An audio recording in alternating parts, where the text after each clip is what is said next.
आने वाली संतानें आप सभी को बुज़दिल, कायर और डरपोक कहेंगी।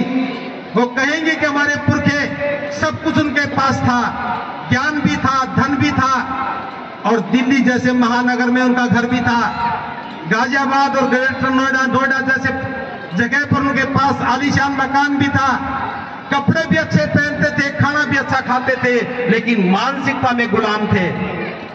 सोच लो, आने वाली पीढ़ियों को उत्साह देना चाहते हो तो अपनी गुलामी की बेड़ियों को काटने का काम शुरू करो। तालियां बजाने में कुछ लोग संकोच कर रहे हैं। मैंने तालियां बजाने के लिए नहीं कहा, मैंने कहा था जब बात आजादी की आती है तो हम डरने लगते हैं। कभी ऐसा ना हो मैं आजादी की बात करूं, मेरा पड़ोसी नाराज ना हो जाए, आपका पड़ोसी खुश हो जाए, आपको गुलाम देख करके लड्डू बांटने लगे, तो क्या गुलामी स्वीकार करोगे? नहीं। अभी हमारे एक वक्ता अमन बौद्ध जी ने कहा, महिलाएं गीत तो अच्छा गा रही हैं, बाबा साहब की जय जयकार कर रही हैं, लेकिन गुलामी के प्रतीक हाथ में पहन करके उत्सव मना रही हैं। हालांकि मैं ये बात नहीं कहना चाहता था, लेकिन मुझे बहाना मिल गया, सहारा मिल गया। एक और वक्ता दो होती तो हो सकता चूड़ियां सारी निकल जाती। तो मुझे लगा कि कार्यक्रमों में महिला वक्ताओं की संख्या ज्यादा किया कर, क्योंकि हमारी बात तो मानी गई होती तो सबकी चूड़ियां उतर जाती। चूड़ियों की बात तो बहुत दूर, पैर की बिछिया भी नहीं उतर रही, जो दिखती भी नहीं है।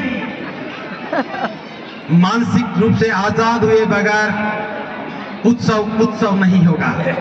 और जो पुरुष मुस्कुरा रहे हैं, गुनाहगार तो आप ही हैं। आप प्रशंसा करते हैं चूड़ियां तो अच्छी लगती है, आप प्रशंसा करते हैं कि ये साड़ी अच्छी लगती है, और ये प्रशंसा का भाव ही महिलाओं को गुलाम बनाने के लिए प्रेरित करता है। आप स्वतंत्रता की प्रशंसा करो। अगर कोई महिला बाल कटवा करके आए तो कहोगे आप बहुत सुंदर दिखती हो, आपके बड़े बाल अच्छे नहीं लगते थे, ये बाल अच्छे लगते हैं। कोई चूड़ी उतारे तो कहो कि चूड़ियां तो गुलामी का प्रतीक थी, अच्छी नहीं लगती थी, आज देखो बिना चूड़ी के आप अच्छी लग रही हो। और मैं उदाहरण दे सकता हूं, अमन जी एक बार आइए। मैं प्रशंसा के लिए नहीं बुला रहा, नहीं सही कह रहे, मैं हाथ दिखाने के लिए बुला रहा। कोई चूड़ियां नहीं है, घड़ी है टाइम देखने के लिए, कोई मंगलसूत्र नहीं है। आइए जी, आप भी आइए, ऊपर आ जाओ, इनको भी देख लो। ये स्नेहलता जी आपके नोएडा से ही है। आजादी का भाव अलग होता है, गुलामी का भाव अलग होता है। इसलिए मैं कहना चाहूंगा कि हमें इस धम उत्सव को आजादी के उत्सव में बदलना चाहिए। और आज इनको भी देखिए, आपके नोएडा की रहने वाली है, चूड़ियां भी नहीं है, गुलामी के प्रतीक भी नहीं है, सफारी पहन करके स्वतंत्रता के भाव में आज इस उत्सव का हिस्सा बनी है। इनको देखिए कितनी महिलाएं हैं, एक नहीं, यहां बहुत सारी महिलाएं हैं। बस मैं एक बात और कह करके बात को विराम दूंगा। इसी भाव को आगे बढ़ाने के उद्देश्य से एक मैं सूचना आपको देना चाह रहा हूं। 18 मार्च 1956 में बाबा साहब इसी दिल्ली से चल करके आगरा में गए थे। अब दिल्ली से बाबा साहब कहां गए, दिल्ली वालों को तो कुछ लेना नहीं।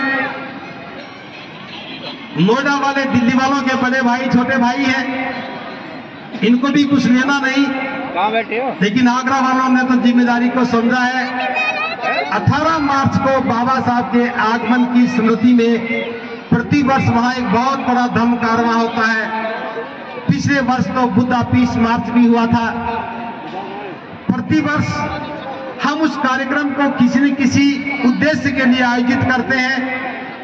एक बार हमने युवाओं के लिए किया, एक बार महिलाओं की आजादी के लिए किया, एक बार व्यापार को स्थापित करने के लिए किया, एक बार बाबा साहब का लिखा हुआ बुद्ध उनके धम्म ग्रंथ को स्टील के पन्नों पर अंकित करके दुनिया की सबसे भारी पुस्तक बनाने के रूप में किया। एक बार बाबा साहब का हमने 125वां जन्मदिन मनाया। 1,25,000 लोगों ने एक साथ बैठ करके धम्म ग्रंथ को पढ़ा। सारी बातें तो मुझे भी याद नहीं आ रही, क्योंकि याददाश्त थोड़ी कम हो गई। फिर भी इस बार जो 18 मार्च आ रहा है, मैं आपको बताना चाह रहा हूं, इस बार का 18 मार्च हम महिलाओं की आजादी को दोबारा से समर्पित करने के लिए मना रहे हैं। इस बार का कार्यक्रम महिलाओं की आजादी को समर्पित होगा और उसका थीम है, बाबा साहब ने कहा था कि मैं किसी भी समाज की प्रगति इस बात से मापता हूं कि उस समाज में महिलाओं की स्थिति कैसी है। अगर कोई नोएडा में आकर के बाबा साहब मापने लग जाए कि समाज की प्रगति कैसी है, तो फिर उन्हें 56 से पहले का ही समाज याद आएगा, क्योंकि घर तो सुंदर बन गए, जीवन सुंदर बनाने के लिए कोई काम नहीं किया। हम चाहते हैं कि अब ये बाबा साहब का सूत्र, समाज की प्रगति को मापने का पैमाना घर घर में जाना चाहिए, ताकि हम 18 मार्च को खड़े होकर के कह सकें कि बाबा साहब मापो, आज समाज की प्रगति को मापो। ये लाखों महिलाएं बता रही हैं कि आपके बताए हुए पद चिन्हों पर चल करके हम जीवन को सुंदर बना पा रही हैं, हम स्वतंत्र बना पा रही हैं। तो इस बार महिलाओं की आजादी को समर्पित एक कार्यक्रम होगा। मैं बाबा साहब की बात दोहरा रहा हूं। 1956 में बाबा साहब ने कहा था उसी आगरा की धरती पर कि हमें अपनी गुलामी की जो मानसिकता है इसको नकारना होगा। जिन परिस्थितियों ने हमें यहां तक पहुंचाया है, गुलाम बनाया है, हमें उन परिस्थितियों को भी नकारना होगा और अपनी गुलामी की बेड़ियों को काट करके हमें स्वतंत्र होना होगा। और ये बात बाबा साहब ने समाज के संदर्भ में कही थी। महिलाएं भी इसी समाज का हिस्सा हैं। कार्यक्रमों में वो आती तो हैं, लेकिन वो कार्यक्रमों की आयोजक नहीं होती हैं। इस बार का 18 मार्च का कार्यक्रम हम महिलाओं को ये आयोजक बना करके बनाएंगे और उसकी शुरुआत के लिए बता रहा हूं। कैसे लिया जाएगा? 4 फरवरी को कैसे आएंगे? क्या राजस्थान के अलवर जिले में कैसे आएंगे? यहाँ से वीडियो में महिला सम्मेलन आयोजित किया है।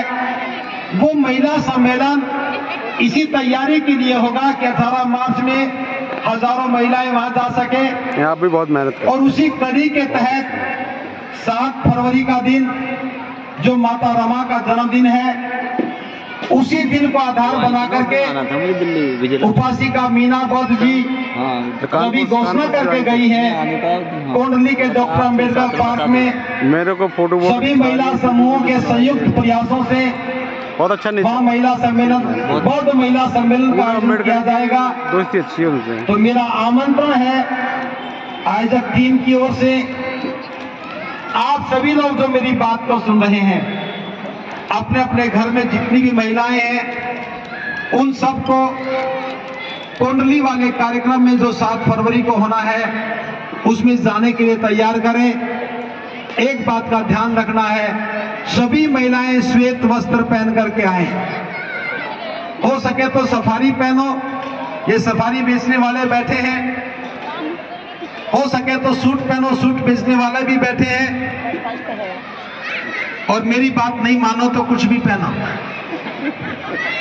मैंने 2 ही बातें कही हैं, या तो सफारी पहनो या सूट पहनो।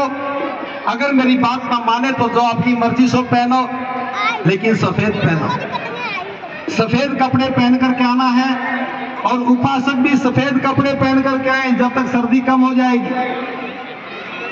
क्योंकि मैं जानता हूं सफेद कोट मिलते तो है, लेकिन फरवरी के महीने में ज्यादा पैसा खर्च करना ठीक नहीं है। सभी को सफेद कपड़े में आना है और इस बार हमारा प्रयास होगा कि 18 मार्च को 1 लाख महिलाओं को हम आगरा के मैदान में आमंत्रण दें और सारा कार्यक्रम पूर्ण रूप से महिलाओं को समर्पित होगा। 1000 से ज्यादा महिलाएं जो नेतृत्व को अपने हाथ में लेकर के इस प्रचार अभियान में उतरेंगी। सभी पुरुषों से अनुरोध है, आज तक के सारे कार्यक्रम आप लोग करते आए हैं और महिलाएं आपके साथ खड़ी हो जाती थी।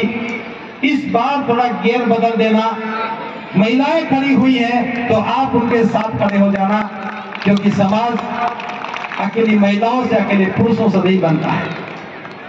और ये भी कह रहा हूं, जो नेतृत्व करता है उनसे, उस कार्यक्रम में बिना चूड़ियों के आना, वरना लोग मुझे कहेंगे बंटे जी झूठा आंदोलन चला रहे हो। बिल्कुल सही कपड़ों के कहा। रंग बदलने से जीवन नहीं बदलते, गुलामी की बेड़ियां टूटने से जीवन बदलते हैं।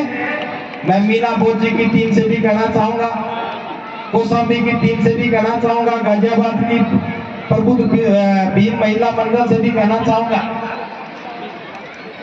चेतना महिला भी एक समूह है। मैं सभी के नाम नहीं जानता हूं, मेरा आमंत्रण सबको है, स्पष्ट है। मेरे से नाम की भी उम्मीद मत किया करो, ये मान लिया करो बनते जी ये भूल गए होंगे, लेकिन आमंत्रण स्पष्ट है। ये आमंत्रण आयोजन का नहीं है, ये आमंत्रण उस कार्यक्रम में भागीदार बनने का नहीं है, ये आमंत्रण अपनी आजादी की आवाज को बुलंद करने का आमंत्रण है। और ये महिलाओं की जिम्मेदारी है कि वो अपनी आजादी के आंदोलन को नेतृत्व प्रदान करें और अपनी आवाज को बुलंद करें। बस इन्हीं शब्दों के साथ एक छोटी सी बात और कहना चाहूंगा।